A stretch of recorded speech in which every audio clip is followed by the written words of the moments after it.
All right, so let's get started with these feet. I'm going to go into the weight painting tool and start with the toes. Toe end should have nothing.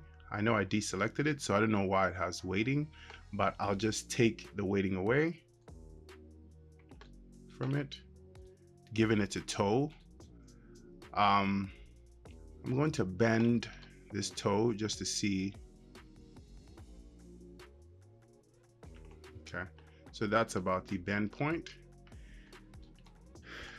And there's just a little bit of a mess at the back there.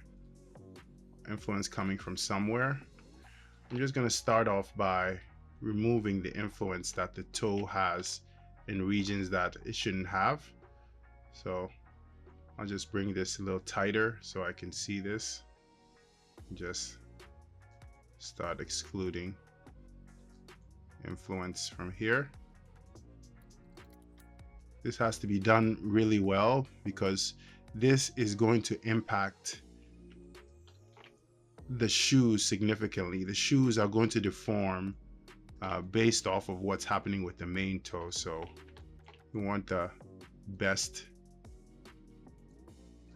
paint job possible for this region.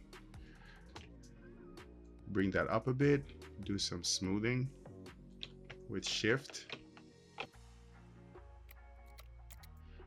And let me go to the ankle, which also needs to have loose influence in this area. Being very rough with the painting. Toes, you can't really go wrong with this, just like the finger sections at the end. It's not too much bad that's going to happen here. It's just two joints. I'm really looking forward to seeing how this end cloth sneaker is going to work. This is the first time I'm going to be trying something like that. It's, in theory, it sounds amazing. I just have to make sure it doesn't fail.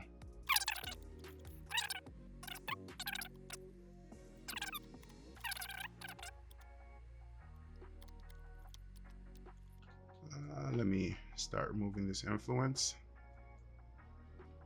The only thing that should influence here is, well, actually a smarter thing to do would make sure the ankle is just taking it. So I'm going to just give it to the ankle because I don't want it to pick where it's going to go. So I'm just going to make sure the ankle has 100% weighting here.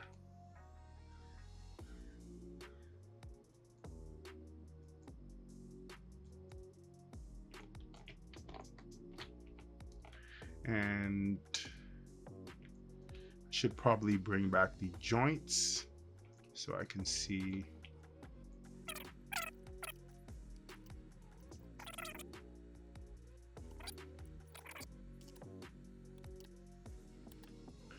And to be perfectly honest, for something like this, it won't hurt to do a smooth flood. I think I'll be fine with the flooding.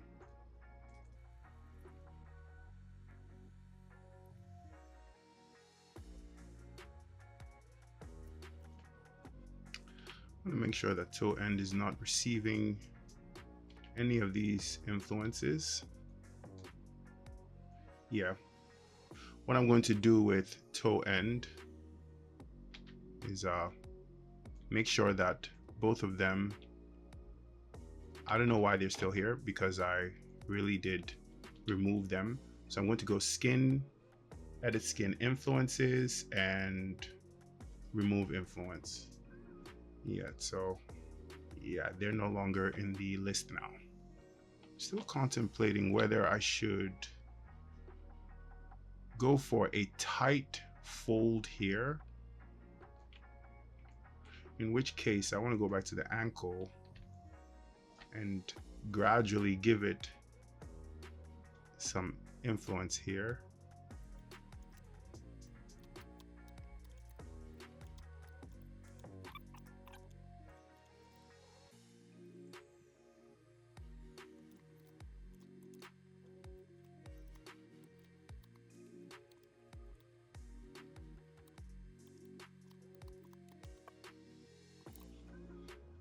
I'm just going to do a quick check to make sure Yeah, nobody else has influence here, and it looks like there's a culprit here.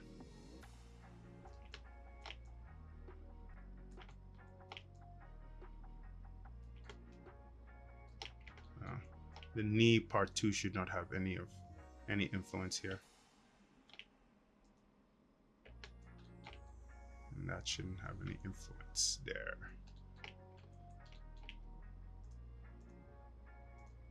Sometimes it's also good to check the other side. Sometimes that closest in hierarchy could have not worked perfectly and some of the weights cross over, but I think here we're good. Definitely want to take that away from the toe.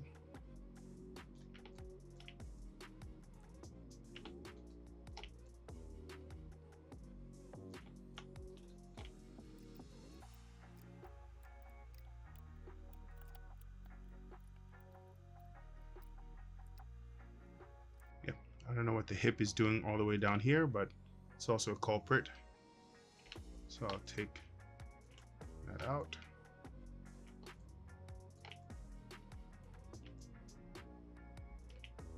Yeah, and just to make sure, another way to test always to find the culprit is I'll just select everything down here, and I'll go to Window, General Editors, Component Editor, and just get to see what is impacting the selected vertices, and definitely want the toe do it to impact. This should not be anywhere near down there. The hip should not be anywhere down here. And for the most part, all these are 0. But there has to be some minuscule influence for them to still be here, because I have options, hide 0 columns. So I'm going to just select these 2 and make sure I set them to 0. All right, so I think we should be good. Go to build pose and do a foot roll. See what that feels like. There's a little mistake here with the geometry. It's a little lump. I'll probably fix it later, or I could even fix it with corrective morphs, even though it's irresponsible to do that. But I always load in the geometry and load in the new weights, but I'll see about that later. Let me switch to FK so I can run a more direct test on this. This seems to be working, but in this direction, but the other direction, not so good. So I do need to let these influences go to the ankle.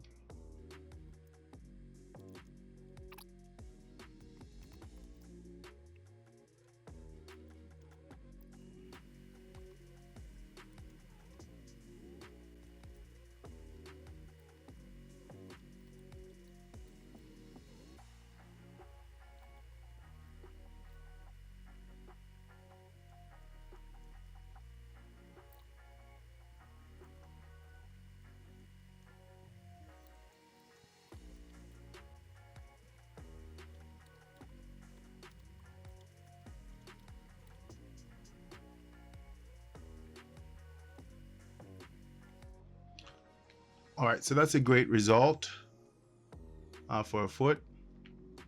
A toe bend, that's fine. I just care that it's not misbehaving too much. And this is not even anything you're ever going to do with your toe, but it looks good when you bend this far. This is more of what we'll be doing. All right. But yeah, this is as far as I think you can bend your toe, maybe about that much. And this you can go probably a little bit higher. All right, so that's it for that. And the ankle is also doing good, but that one you can bend about there. That's about a good bend. You can't really do this. You can bend about there. I do want to make sure that the distribution here is only being shared between these two joints. So let me just verify that. And then we move to the knee, and then we'll get the bend controls. So if I was to come here, go to my weight paint tool, set to 0.001, and just click up the hierarchy. Yeah, it doesn't look like anybody is down here, so that's a good thing.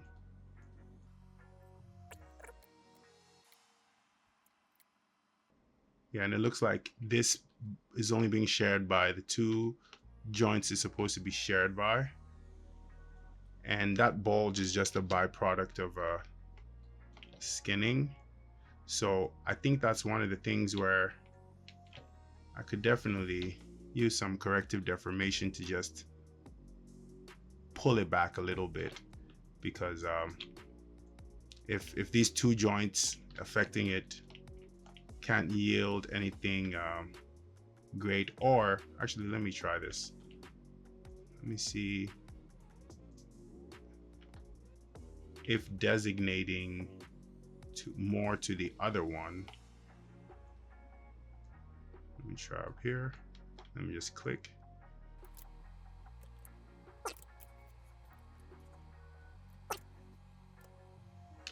All right, so sharing influence between the two of them won't repair that bulge, and I don't think smoothing will fix it either. So this is one of those things where because this is a fairly realistic bend, this might be something that needs to be fixed with corrective deformation.